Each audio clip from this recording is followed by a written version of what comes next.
Hello दोस्तों, नमस्कार। आप सभी का स्वागत है आपके अपने YouTube channel educational tutorial Daudnagar में। दोस्तों, मैं आज के इस वीडियो में बात करने वाला हूं सूरदास जी के जीवन परिचय के बारे में तथा इनके द्वारा रचित रचनाएं के बारे में। ठीक है दोस्तों, तो चलिए हम लोग बात करते हैं। सूरदास जी का जन्म सन 1478 ईस्वी में आगरा मथुरा मार्ग पर स्थित रुनकता नामक ग्राम में हुआ था। दोस्तों, सूरदास जी के बारे में बोला जाता है कि इनका जन्म 1478 ईस्वी में हुआ। ठीक है, तो कहाँ पे हुआ दोस्तों? आगरा मथुरा मार्ग पर स्थित रुनकता नामक ग्राम में हुआ था। कुछ विद्वानों का मानना है कि इनका जन्म स्थान दिल्ली के निकट सिही नामक ग्राम में हुआ था। इनके पिता का नाम रामदास सारस्वत था। कहा जा रहा है दोस्तों कि जो सूरदास थे, इनके पिता का नाम रामदास सारस्वत था। सूरदास जन्मांध थे, मतलब कि वो जन्म से ही अंधे थे।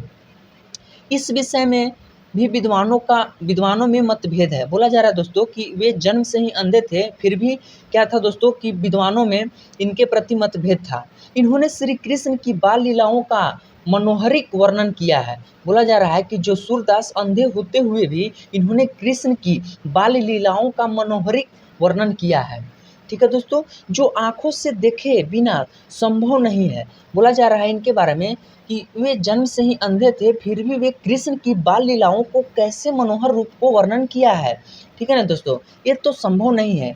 इसी चीज़ के बारे में बोला जा रहा है। फिर बोला जा रहा है कि सूरदास जी की रुचि बचपन से ही भगवत भक्ति के गायन में थी। बोला जा रहा है दोस्तों कि जो सूरदास जी थे, उनके बचपन से ही भगवत भक्ति के गायन में थी।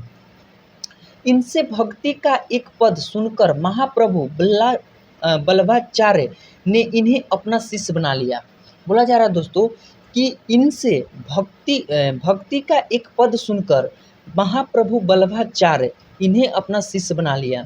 इनकी मतलब कि जो क्या था दोस्तों कि पद थी, इतना अच्छा हुआ करता था, जिनसे क्या हुआ कि जो महाप्रभु बल्लभाचार्य थे वो काफ़ी ज़्यादा क्या हो गए, प्रसन्न हो गए और मतलब उनको अच्छा लगा। इसलिए उन्होंने क्या किया कि सूरदास को अपना शिष्य बना लिया और श्रीनाथ जी के मंदिर में कीर्तन का भार सौंप दिया। और इनको इतना अच्छा गाते थे कि उनको इसके लिए श्रीनाथ जी के मंदिर में कीर्तन करने के लिए भार सौंप दिया, मतलब कि कीर्तन भजन करने के लिए उनको सौंप दिया गया। श्री बल्लभाचार्य के पुत्र, बोला जा रहा है दोस्तों कि श्री बल्लभाचार्य के पुत्र विठलनाथ ने अष्टछाप नाम से 8 कृष्ण भक्त कवियों का जो संगठन किया था। सूरदास मतलब बोला जा रहा है कि श्री वल्लभाचार्य के जो पुत्र थे विठलनाथ, उन्होंने अष्टछाप नाम से 8 कृष्ण भक्त कवियों को संगठन किया था। मतलब कि उन्होंने क्या किया कि 8 वो कृष्ण भक्त कवि के रूप में उन्होंने क्या किया था, संगठन किया था। सूरदास जी इसके सर्वश्रेष्ठ कवि थे और 8 में से सूरदास को सबसे श्रेष्ठ कवि के रूप में बनाए। वे गौ घाट पर रहकर जीवन यापन कृष्ण की बाल लीलाओं का गायन करते रहे। मतलब सूरदास जी के बारे में बोला जा रहा है कि वो गौ घाट पर रहकर भी क्या किया, अपना जीवन यापन किया और कृष्ण की बाल लीलाओं का गायन करते रहे।